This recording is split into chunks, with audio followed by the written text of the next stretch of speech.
This is Denise Allen with PA Ancestors, and I am thrilled to welcome you back for season 6 and episode 57, prime number. I don't know if that's significant, but it has been 2 years since I started this podcast. So I started this in October of 2019, thinking this could be a really fun way to discover the archives around Pennsylvania and what records they have. And of course, you know how the rest of the story goes because we've all lived it together. This isn't something that I just experienced, but archives shut down, Pennsylvania shut down, everything shut down. And now things are sort of open back up, but not quite. And you need to make an appointment. And sometimes you just don't want to go because you don't want to get sick or maybe catch something. And we are all over the place, right? So that's the one thing I can say about Pennsylvania and sort of the world is we all are all over the place right now. But you are here with me listening to this podcast, and that's all that matters right now. In this episode, we are going to start in on the theme of stories. And I'm talking with my friend Clémence Scouten, who is fabulous. You're going to love her. And you're going to love her ideas for both collecting and compiling these family stories. So we're going to get you started today on that. But before I start that, I want to just make a couple of like the housekeeping announcements. We can pretend like that we're at a seminar together.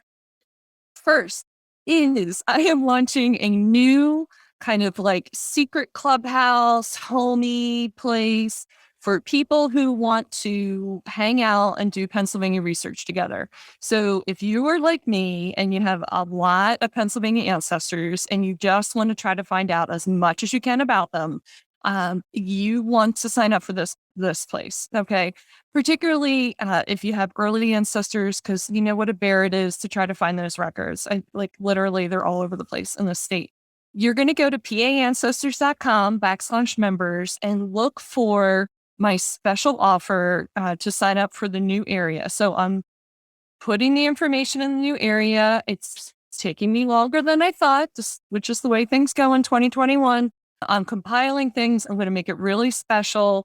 And I want to do like a nice little splashy opening for everyone. So if you want to be a part of the splashy opening, just go to paancestors.com/members. There's going to be a way to sign up for the email list so you can be first in and get the special offer. So there'll be a link there for you. I'll make it nice and big so you can find it.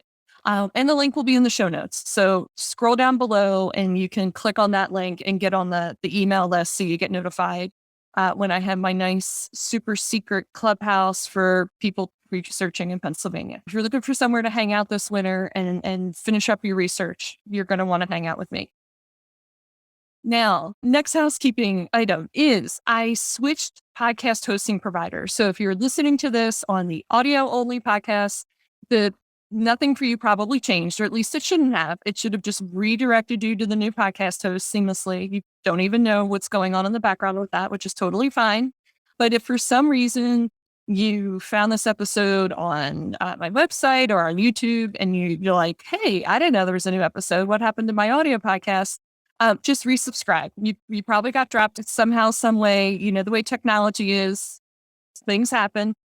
So just please resubscribe. And if you've never subscribed, please subscribe. I'd love to see the subscriber numbers go up. It's kind of fun.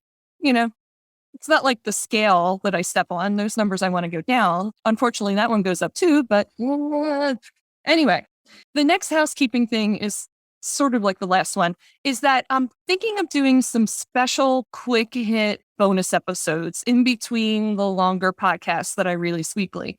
So if you want the special little bonus episodes, you're going to want to hit subscribe.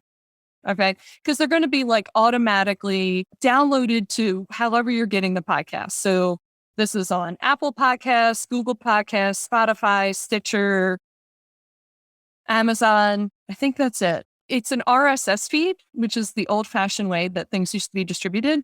And almost literally anyone can pick up the RSS feed for the podcast and drop it on their distribution site. So you might have found it somewhere else too. But no matter where you get it, if you subscribe, you'll get the special little bonus episodes I'm going to do in between the bigger episodes. So just look for those coming. I'm I'm waiting for the magic day when I have more time and I'm more organized. It will come shortly. I'm feeling confident this fall. This is my time. This is my time to be organized and ahead and giving you some extra special bonus episodes. You'll find out with me if it happens. But I'm feeling pretty confident. I'm feeling inspired. So without further ado, here's my friend Clémence Scouten sharing her company, Memoirs and More, and what you can do to compile and share those family stories. I am thrilled to welcome Clémence Scouten of Memoirs and More to the podcast. She and I connected during this time of COVID and met for the first time actually on Zoom. We've never met in person, even though we live very close to each other. But that is the sign of 2020 and 2021. And we have the same taste in clothes. Yeah, we coordinated our outfits. We dressed alike for this podcast. Yeah, but Clémence owns this fabulous business where she helps families share their stories. So people come to her, they're saying, it's particularly children, and saying, I want you to tell the story of my parents or my grandparents and collect their stories. I just think this is fabulous. And it's so like right here with genealogy, left hand, right hand with genealogy. So Clémence, introduce yourself. Tell us a little bit about your business and what you offer for clients. And then we're going to help people get some family stories together today. Sure. Well, thank you. And thank you for having me. It's always good to talk to you and, feel connected in this time where we spend a lot of time alone, right? So Memoirs and More, it's a little business I started 5 or 6 years ago now because I felt I've experienced the benefit personally in my own family of having access to my family stories because my father wrote like 300 pages about his life and my mother wrote about 30 pages about her life. And they're gone now. And I have those documents. I go back and I read them every couple of years, I'd say. And so I know firsthand how good that feels and what a gift that is. And so that's what I do for others. I help people capture their family stories so that future generations can feel connected to the people they've known and loved, or even further, right? So people that you maybe never have known, but that matter. So imagine, would you like to have 30, 50 pages that your great-grandfather you never knew had written? Of course. I would love that. Yes. Every time I'm looking at things, I'm like, I want to know the story behind this, And so one of the big hurdles is people feel that it's, it's an ego trip or nobody's interested or whatever, things like this. And I understand that impulse because we're not used, it does sound ridiculous to her. No, my childhood wasn't interesting. I didn't cure cancer. I didn't invent sliced bread. Why would anybody care? But your kids will care when they're older. I mean, teenagers and small children, they like to talk about themselves. They're into themselves and their friends. That's totally age appropriate. But when they get older, when they have their own kids, they're going to want to talk about you and their family. And so to be able to give them that gift of whatever stories you want. I don't have an agenda to air out your dirty laundry, right? That's not what we're talking about. How did you grow up? What was school like? We were both, you and I, Denise, were born before the internet, right? So already it's science fiction. No cell phones. How did you get to school? How did you talk to people? How did you do your homework, right? So already in and of itself, there is a historical aspect that's interesting. And then, of course, it's interesting because your kids and grandkids love you. Yeah. It's that simple. It's a gift of love. So that's what I do. And so I know I haven't answered your question directly in the sense that I haven't said I make a book, I make a podcast, I make a video. I focus on books. So that part is true, but it's really about the story. And I have colleagues in the industry who do podcasts, right? So it's an audio autobiography or video interview. So it really just depends on what you want to do. So here would be the example. So this is the book I made for a gentleman. It was my first one. David is such a nice man. We have a little family tree in the beginning.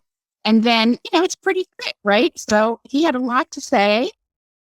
And the picture's in the middle. Oh, right. So that's I love it. That's what you do.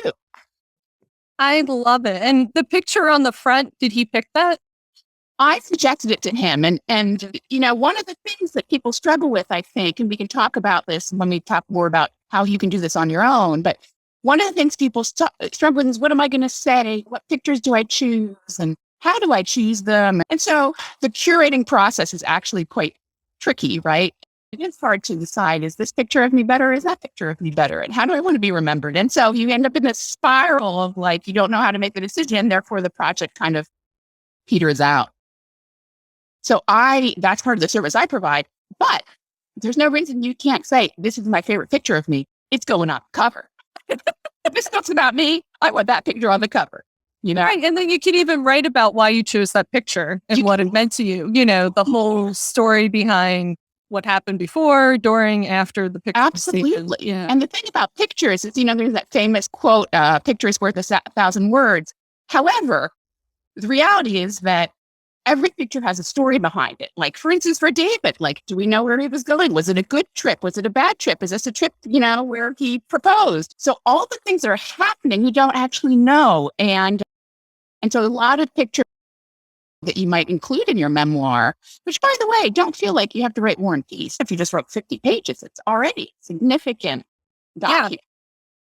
You can include pictures that will also help you tell little sub-stories, so maybe you told the story of how you bought your first car. Well, when you're looking at the picture, you realize, oh gosh, I forgot to talk about the fact that the windshield wipers only worked when I was going over 30 miles an hour, or whatever crazy story your first car had. We all have that crazy first car story.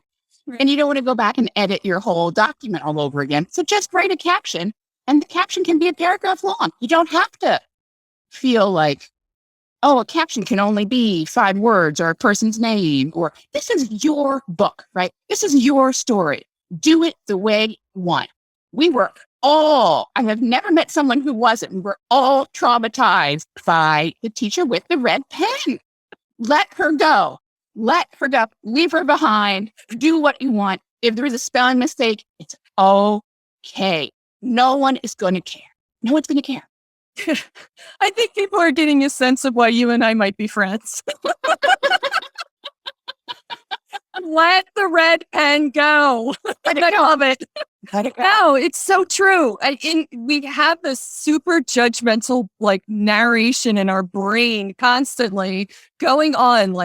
You can't say that. You can't do that. Don't, back and forth. And it's going, and it's like, yeah, just let it go. I've been trying to encourage people to journal just through COVID, write down just for yourself. Don't think about 50 years from now or 5 years or next month.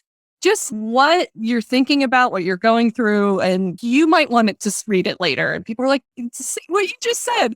Oh, people don't want to know what my life is like. I'm not important. I don't matter. And it's like, you have no idea what the future holds. None. No idea.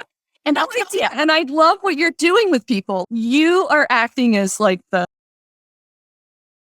don't know what to call it. I mean, you're not the judge. Because you're having them get rid of that, but you're acting as I don't know, they're guardian angels. But you're just telling them, just let it out. Kind of an instigator. Yes. That's maybe what you mean. Instigator. Yes. Yeah. Because most clients, right, tell me about your childhood. They're so nervous at first, and then you turn the tape recorder, and then now the tape recorder's going, and so you're really nervous on top of already being a little bit feeling the whole thing was funny. But you have a nice little chat, and then you say, tell me about your childhood. They're off to the races. An hour and a half later, I say, okay, it's been an hour and a half. I'm out. And because it's fun. Once you start doing that, it actually is fun. It's enjoyable. People like remembering the people they love and their experiences as a kid. There's a term we use in our little industry. It's not therapy, but it feels therapeutic, right? You're kind of revisiting all this stuff, and it's very pleasant. But on the subject of journaling, which, is not at all what I do, but to your point about you don't know what's going to matter or what someone's going to care about. I had a client whose father was in the war, and he was a prisoner of war. And he happened to have a little pencil and one of these tiny little notebooks that are 2 inches by 3 inches or whatever. And he wrote down every day what he did, right? It's not like there was a lot to do other than sit essentially in a cage, right? And be fed a bowl of, warm water with half a potato in it or something. So he has that record. And again, it's not in and of itself. It's not a page turner, right? It's not, but knowing And this guy did it for his own sanity. Like, he's like, okay, today we do this. It wasn't about capturing the record for this, but without that, that experience wouldn't have existed. Like it's more real when it's written. It then has a reality to it because his recording of it. That's right. Normally we would just gloss over it. Oh, he was a prisoner. It's like, no, this is what it looked like. This is what it felt like. Yeah. And by the way, when you're finished turning the pages of that little journal, you're like, I wish that no one would ever be a prisoner for. Right. Not good. Yeah. But those are the things that actually an historian would be interested in. For his dad, it meant something, but then it means something else. But again, if you don't have that, that's okay. Okay. Yeah, that's okay. Yeah, you start with what you're at. So speaking of starting from where you're at, let's transition into if someone wanted to do this on their own, I really want to capture my dad's story or my grandmother's story, and this matters to me.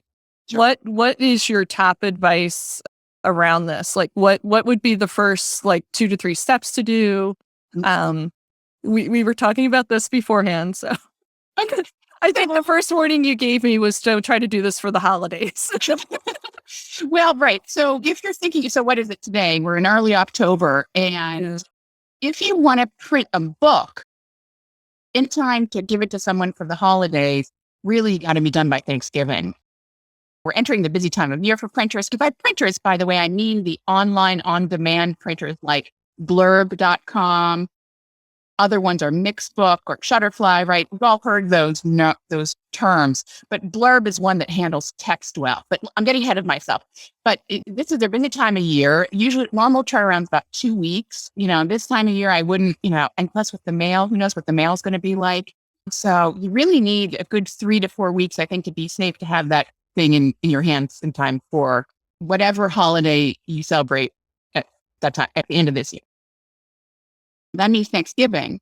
And Thanksgiving is very close to now. So if this is your goal, you want something as a gift, you would really want to keep a narrow focus. I think that was your word. And that's a good term. I just want to tell the story of my grandmom's life while my grandpa served in the Army, and how she was alone for 4 years and what that was like, right? So that's perfect. Just focus. Yeah, pick a 4-year period or and I would say do it thematically, as opposed to we're going to like how they met, maybe their courtship or something, and exactly. Or and I like to prioritize by things that you're going to lose soon. So if you have an elder in the family who's old, get their stories. Don't wait. So I don't know, maybe that elder has specific things in their life that would be worth talking about. So really, as much as we started this part of the conversation about timing, the question is always why. So what are you getting at? Why are you doing it? Are you doing it to get memories before someone dies? Are you doing it to, for a gift with a specific time frame? Are you doing it because you want to actually create a larger collection of family stories? So we're going to do grandma now, but then in the spring we're doing grandpa, and then we're going to do the other side, and then my great aunt is still alive, right? So very, very quickly it can be a big project. So, there is benefit to organizing exactly kind of the why you're doing this and what you want to do and what the outcome is. So we're talking about printing. But again, you don't have to, I shouldn't say again, we haven't said it yet, but you don't have to make a book. You can just do video files or audio files. So all our phones have great recording capabilities. You can hit record on your phone and just do an audio tape. You can do videos very easily on your phone, or you can do what we're doing right now, which is a Zoom call. So if the person doesn't live nearby, if you can't get to them because of COVID, if whatever, do one of these. Look at the good quality we have. The sound is great. The video is great. Zoom will record it for you and send it to you. Bam, done. So again, it depends what you want to do and what the goal is. I like books. I'm a reader. So what would you say the top Like when I don't know, and I shouldn't say top. Do you have an outline that you follow or? For questions, you mean? Yeah. Yeah. So I do have a list of questions on my website. My website is memoirandmore.com. And is it the and sign or is it and? You can't do characters like that in web addresses. Oh, okay. But So it's memoirs and. A-N-D. Yep. Okay. Put a link in the show notes for people. Oh, perfect. Well, I can give you the direct link. Okay. Yeah. Yeah. But I have both how to write your own memoirs. I have a little guide for how to do that. And I have a little guide for how to talk to your parents about their memoirs. But to give you a more direct answer, first of all, it goes to what you want to talk about. So if you want to talk about that period during the war when whoever was at home alone, then your questions are going to be geared towards that period of time. But you want to ask open-ended questions. So not, was it hard when Pop was away? That's a yes or no question. Yeah, it was really hard. The end. So what you want to say, of course, is, can you tell me a little bit about what it was like for you when Pop was away? And see what comes out. Not everybody wants to tell these stories. Sometimes a lot of the stuff is really hard and they don't want to revisit it. Fine. That you have to be sensitive to that. You have to respect if someone wants to tell or not tell the story. But if they're willing to talk about it and maybe they give you a short answer to the first question, you can say a follow-up question. Well, when you say it was hard because you had a lot of work to do, what does that mean? Like, what were you doing? Did you have to get a job or, and so those are the follow-up questions. For general topic, what was your childhood like? Tell me about your childhood. What was your dad like when you were a kid? Was there a lot of discipline in the household? Were you very free? What did you do when you weren't in school? All those, and I tell you, a lot of those questions, even though it sounds like a simple question on one thing, once the narrator starts going, oh yeah, it was really free. Gosh, it's not at all like today. Pause. In fact, there was the time when, and one story after another starts coming out. So make sure if the person pauses, give them time. Don't be afraid of that quiet. Give them a little time to retrieve that story that they haven't thought about in 40, 50 years. Oh, and that's the other thing. I'm sorry. It was great advice to allow the pause, and I'm not doing it right now. No, I'm not keep putting in pause. No, because we're so used to talking to people and saying, how are you doing or what happened? And you're like, oh, it's fine. It's good. And then we move on. Like, it's like a nicety. So we're in that rhythm, and to have someone hold the space for us to actually keep going, you need to do that. Like, create a space where somebody can go, and here's the rest of the, right spot behind it. And it's not therapy if therapists do that, but it's definitely honoring that person and their experience by just honor and respect. Honor and respect. Be a good listener, right? The story's not about you, it's about them. And by the way, be prepared maybe to hear things you didn't want to hear, right? Because sometimes, it's not until you're an adult and an older adult that skeletons start coming out. So, it's like genealogy. If you don't want to find out that two cousins got married in your family, if you don't want to find out that someone was in jail, just don't do a genealogy project. Not for you. I know. I people that do DNA, I always tell them, don't do it unless you want to find that surprise cousin or second cousin that you didn't know about because your parents or one of their siblings or your grandparents or one of their siblings, had something, not outside of marriage. And, here we go. Like, and today we're like, whatever, people don't care. But, some people do. And they're always shocked. They're like, who's this person? I'm like, they're your first cousin. Congratulations, you have a new first cousin. And, unless you're a genealogist, you would never believe the stories that people find in their family trees. Well, and that's something else. If there are specific stories you want to hear, that's another question to ask, right? So whoever you're interviewing maybe you chose them because they tell such a good story. This is the time to say to them, will you tell us a story about how you did this again, please? Because I want it recorded for the ages, right? You can just be very upfront. Tell it how you always tell it. And these are everybody has stories they've dined out on, right? The same 10 stories that we tell over and over again.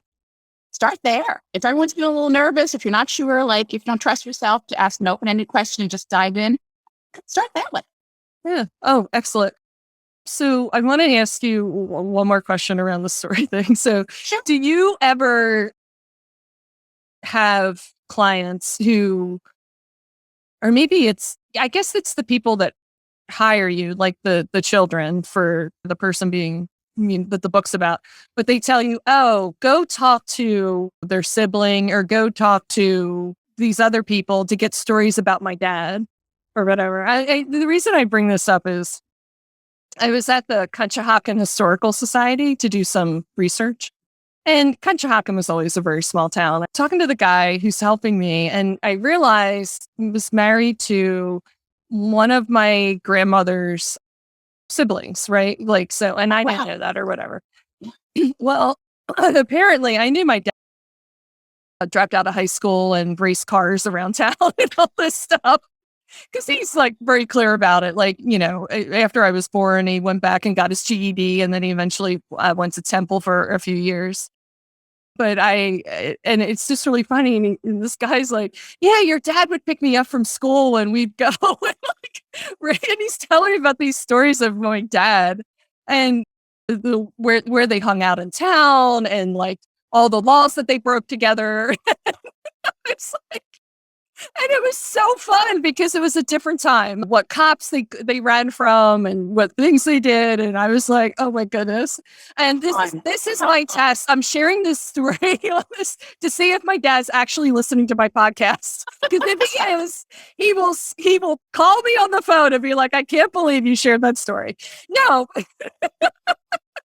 I've sent him the link. I don't know if he's listening, but I was hysterical because I was just like, it was so fun. And, it happened 50, 60 years ago. So, I mean, it's like not a big deal now, but, at the time it was a big deal. And it was adorable. And I just treasure that. That You do. And that's key, right? So for me, what does that story mean? I'm happy that you've done it, but to me, it's nothing. But to you, it's a really big deal. And it's an example of a story that he didn't change history.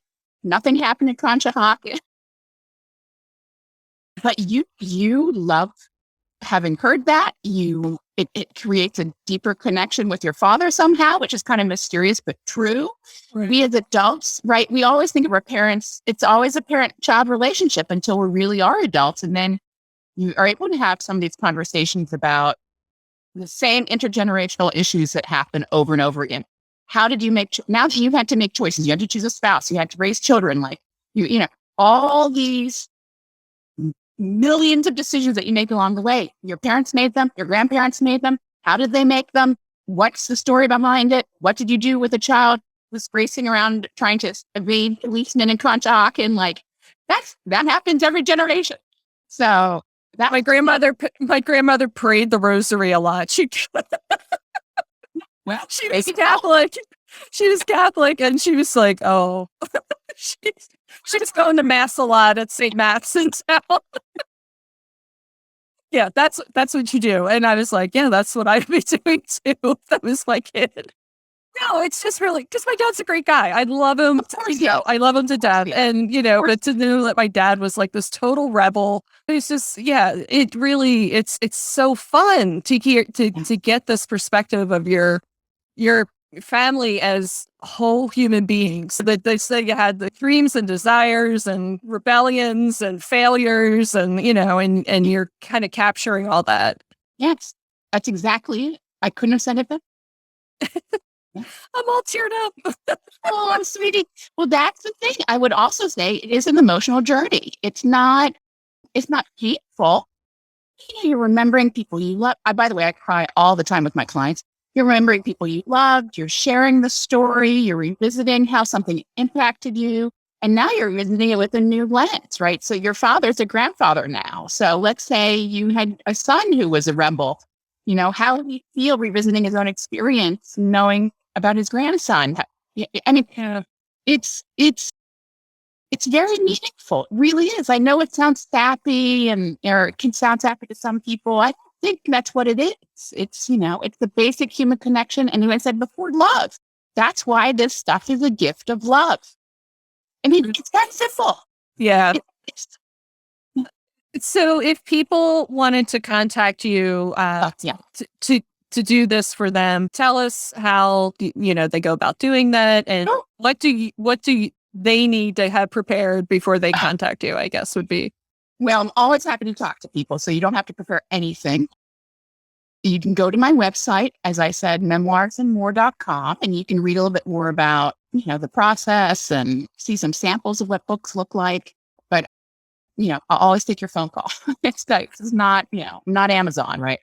Yeah. And I guess that's it. You don't, part of what the conversation is an exploration of what you're really trying to do. So this question of, do I want to do just one parent? Do I want to do both parents? Or do I want to book about the whole family? Because that's the other thing. You can also interview various family members. They're like you were saying this earlier, like maybe there are 7 brothers and you want to hear about their childhood. Well, we spend an hour with each brother. And then we create much more of a coffee table compilation with photographs and genealogy documents and maps. And, and it's not one person's memoir, but it's a collective memoir. So that's one of the things I help people do is think through what your family's, what's going on in your family that you're trying to preserve. But you don't have to prepare any. Always happy to. Oh, perfect. I think you have people listening to this are going to be energized and just start somewhere with their family stories and start compiling. And definitely everyone check out Clémence's website. She's got some free material there to get you started. And yeah, let's save the present and the past as much as we can for the future. I think that's terrific. Yeah. Well, thanks again for having me. Oh, a lot of fun. So fun. Yeah. I feel like we should do this like every week. Sure. I'll come back. We can talk about something else. Oh, good. Okay. Well, I'm going to close this off because I have a secret conversation to have with Clémence, but bye, everybody. All right. Bye, everyone.